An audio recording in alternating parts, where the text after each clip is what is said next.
À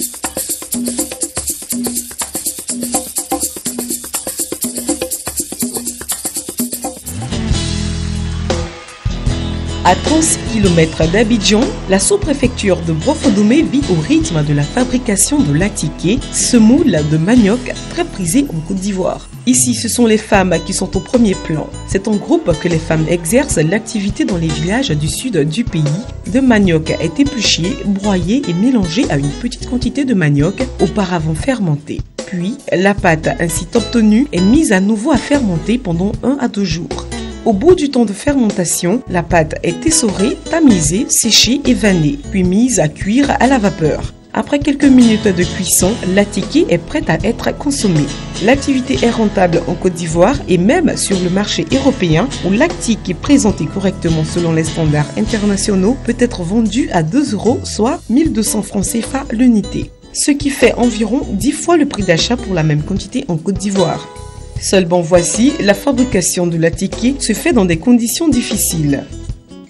Avant, on rencontre beaucoup de difficultés parce qu'on doit partir chercher ça au chaud. On va ramener, on va éplucher tout ça là.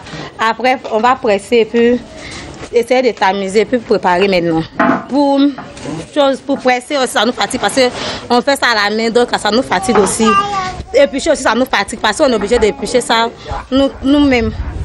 Et puis, le problème là, il y a la fumée. Le 16 juillet marque la date de la fin du calvaire des braves femmes de Brofodomé. Une unité moderne de transformation de manioc leur est offerte par le président Alassane Ouattara. C'est le gouverneur du district autonome d'Abidjan, Robert Begré, qui leur a livré l'infrastructure. Il est composé d'un bâtiment et de machines modernes.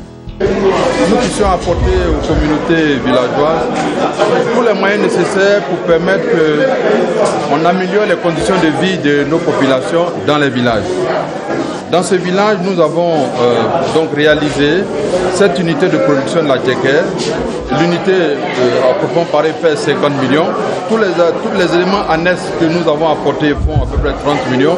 Ça fait une somme de 80 millions que nous avons mis à la disposition de ce village. Cette somme permet de réaliser de l'atiké de très grande qualité, en très grande quantité, pour améliorer les recettes partagées par les femmes et permettre ainsi que les conditions de vie dans ces villages soient modifiées, aussi bien pour les femmes que pour les jeunes. Parce qu'en amont de l'atiké, il y a la production du manioc, voyez-vous, et en aval de l'atiké, il y a la commercialisation en sachet ou en unité individuelle, de sorte que la population soit servie en très grande quantité et surtout en qualité. Voici un peu l'importance que revêt cette cérémonie. Son importance aussi est de dire que la distribution des richesses est une réalité palpable dans nos villages, avec la bénédiction du chef de l'État.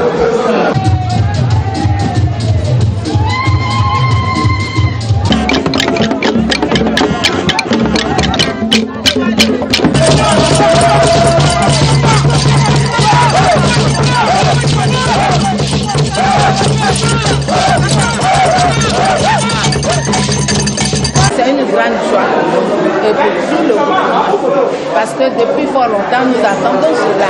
Nous avons fait des démarches, ça n'a pas abouti. Aujourd'hui, avec le gouverneur et le président, son excellence M. Alassane Ouattara, c'est chose à dire. Donc nous leur disons grand merci. Et ce qui change, c'est que maintenant, nous n'allons plus comme le saurage que nous faisons en main avec les presses, nous allons faire ça et puis le semouleur qui est là pour nous aider à ne plus travailler à la main. Que nous travaillons avec les machines. En tout cas, il y a beaucoup de choses qui ont changé.